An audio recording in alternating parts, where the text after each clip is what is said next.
Okay guys, in today's video we're going to be reviewing the head units that they normally install in cars in Nigeria. Nowadays, it has become really popular to see different car owners in Nigeria adding Androids to their cars. Like, whenever I go out anywhere, I'll see a car parked and I'll see that they have Android in there. And I'm like, wow, like it's something that really makes me feel so impressed, because I didn't really see that with cars as much up until, recent times and stuff. So right now I am in a car that has this stuff. Look at it right here. Look at it here.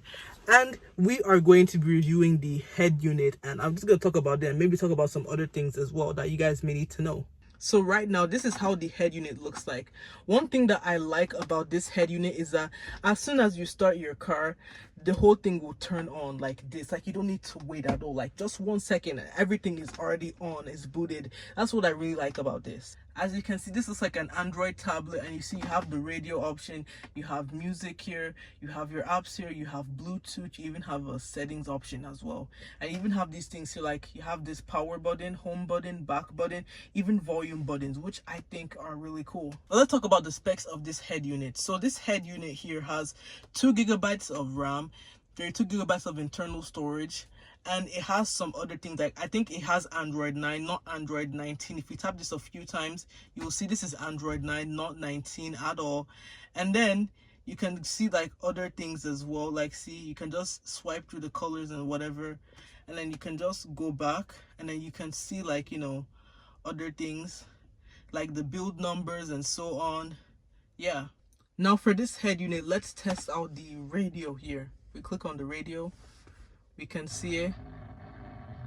Now this radio is not good because I can barely hear anything. Like, I am hearing some of the radio, but then I can't even hear what they're saying now because they're doing zzzz. And what makes it so annoying is that you can't even do anything to actually fix this at all. So you're stuck with this very bad radio from this head unit. Maybe other people may have better radios or something, I don't know. But the one we got, well, oh well, is stuck like this, and there's nothing we can do about it. Next, let's check out the music player here. We click on the music player. It comes with like 2 songs built in. Whoa, this is loud, crazy. Okay, I stand corrected. It only comes with 1 song. But then one cool thing about the music player is that you have this thing here, like your equalizer, where you can essentially control, like, different things. Like, if you want to control how the equalizer, like how the music sounds and everything, this is one thing you can do, which I think is pretty awesome. And they even have some presets like news or jazz or city, pop, surround, and different things. You have different options, like you can just toggle on and off, which I think is pretty cool. Like, you can just customize it based on where you sit in the car, which I think is pretty sweet in my opinion. Okay, so let's talk about the Bluetooth option. If we click on this here for Bluetooth, essentially you can connect your phone like this now. Any smartphone at all, you can just connect it, and then from there you can use it to make calls and everything. Like, that's what this thing is for. You cannot like connect this type of phone like this and try and play music or whatever, and yeah, you can't do that type of thing. But if you want to use it for calls, this thing works. I tested it out and it's good. Now when it comes to apps, these are all the apps that you would have on this head unit. There's also more here. There's YouTube and everything. Like, these are everything that this stuff would come with by default. You also get this one here built in, Z-Link 5, but then everything else that's here, I basically installed it by myself. Now remember earlier when I said that you're not able to really connect this your phone to the car and play some music? Well, I got it fixed. So basically what you're meant to do is this. If you want to make this your phone to play music, you come here, you leave this menu here, you come, okay, I just went accidentally, okay, you click on this. Then from there you turn on your Bluetooth, and then you see if your device is part of the options here. You click on this, then you click on the phone audio, make sure it's ticked and everything, and click on OK. Then from there you can go home. Then you can now come back here, select Bluetooth music, and then you can be playing like songs remotely from your phone. Like now. Oh well, it seems like this button doesn't work, but I meant to play like from here, which I will just unlock the phone now, and then I will just continue playing it. Then I can essentially leave, and the music will still be playing anyway, which I think is pretty cool. And the best part is that I can essentially increase the volume from the phone and it'll be, going here as well. So I can pause the music from here. Oops. Okay, I can pause it now and then I can play it back. This is actually not bad at all. Now let's talk about stuff like YouTube, Google, and other features. Let me just tell you this. If you are going to connect this thing, you need Wi-Fi. And I'll tell you this, you need to have a strong Wi-Fi router, or your network has to be something that's strong for this thing to actually work well. So essentially, I had, logged into my Gmail and I had used the hotspot from this phone, and I think it wasn't strong. I think it was not the hotspot. I think it was the network itself. So it made it so difficult to download things, because downloading on this thing will stress you out because the speeds are so slow and everything. And I could only manage to download like 1, 2, 3, 4, 5 of these, and it's very, very annoying. Which is why my advice is this: if you actually want to get like Android apps and everything, what I'll just advise you to do is simple. Download them on your phone like this. Download them on your phone, even though the phone is upside down, I don't care. When you download it, you copy it into a flash drive, and then from there, this thing has like a place where you can get like a flash drive here. See, I open the glove box, and essentially, if you plug in a flash drive, it is going to work. And then from there, you can just copy whatever you copy, like apps or whatever, into this thing from here, and then from there you can install it.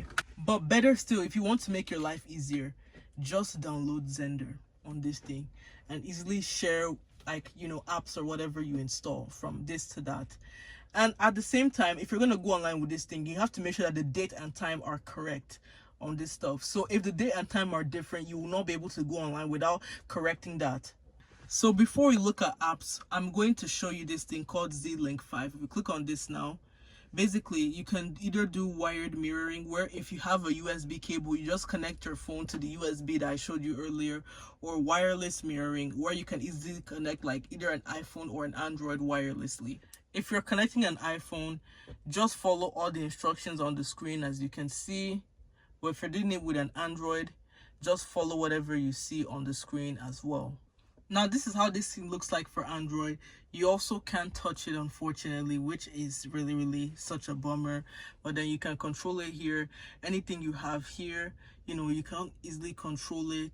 And I think it's a pretty nice thing, like for you to have this thing. You don't be using it to watch YouTube or play your games or whatever, which I think is pretty nice. Okay, so this is how the wireless mirroring looks like. As you can see, when I move, you can see everything I have. You can see everything, which I think is pretty cool.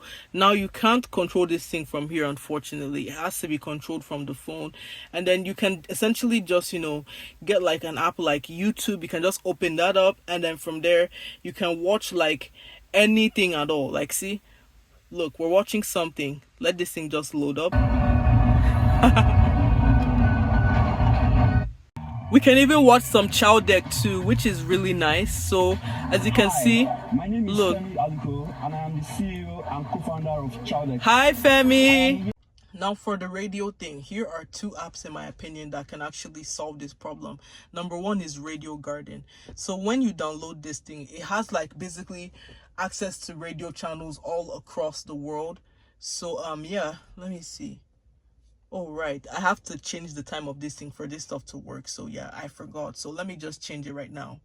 Now, Radio Garden is still stuck on the loading screen, and it's very, very annoying. Like, for this thing, like, the speeds are so bad, and I don't know why. When the speeds on my phone, that's the hotspot, is connected right here, it's super fast, but then this is now slow. Like, okay, it looks like the speeds are going up. Let's see. Why is it telling me to reload? Let me try again. Let me see. Will this actually work this time? Radio Garden is out of our list. So let's try the second solution, Bounce One. Now, Bounce One is not for everyone. If you're like a Gen Z or something, then I would say that this app is actually, better for you. Maybe Gen Z, or maybe like those millennial type of people, because this is like its own dedicated radio. Like, I think so. Yeah, that's how it is. I've been using this Bounce One on my phone. So yeah. Let's play some Bounce One. So it looks like Bounce One actually works. And the best part about Bounce One is the fact that you don't have to create an account or anything. Just go into the app, and then from there you can listen to their radio that's like 24/7. So yeah, this is nice. We can just play the radio again, and we'll just be jamming to the beats. Now, I was about to play some games on this head unit, but then I ran into an issue. So wireless controllers do not connect to this thing at all. I literally tried everything and it refused to connect. So I'll just advise you to do this. If you have a wired controller, connect it to the USB of this thing and see. As you can see, I have a wired controller that I can easily control. I can control everything here. So make sure you have a wired controller, because this is the only way out, in my opinion. Now, as you can see, the gameplay on this is extremely slow. Like, see how slow this is. Like, it's literally unplayable. Like, I'm telling you. I'm tapping. I'm just really tapping how many times I see. Like, see how this guy is moving so slow. It's so hard to play this, to be very honest with you. Now, if you are getting this head unit, I will just tell you this. The main thing you should be using this thing for are things like Google Maps, for example, and just to watch videos or play music. That's the only thing you should be using this thing to do. Anything other than that, I'm sorry, it just doesn't cut it at all. Now, if you're not someone who's into taking calls while driving, or you don't want to watch movies or play music while you're driving, that type of thing, then this isn't what this stuff was designed for at all. Now, that's just my advice to anyone buying this. If you think you're going to use it for gaming, think again. Games don't even work. I tried to even install other games and they wouldn't even run, if I'm being very honest with you. So yeah, just stick with whatever they have available here. At least make sure that you download this Bounce One here. Make sure you at least download that one, because that's the one that will tell you that works best when it comes to audio. Now, yeah, this is my review about the head unit. If you have any questions about this head unit, please comment below and I will answer them all. Okay, so I hope I see you guys next time.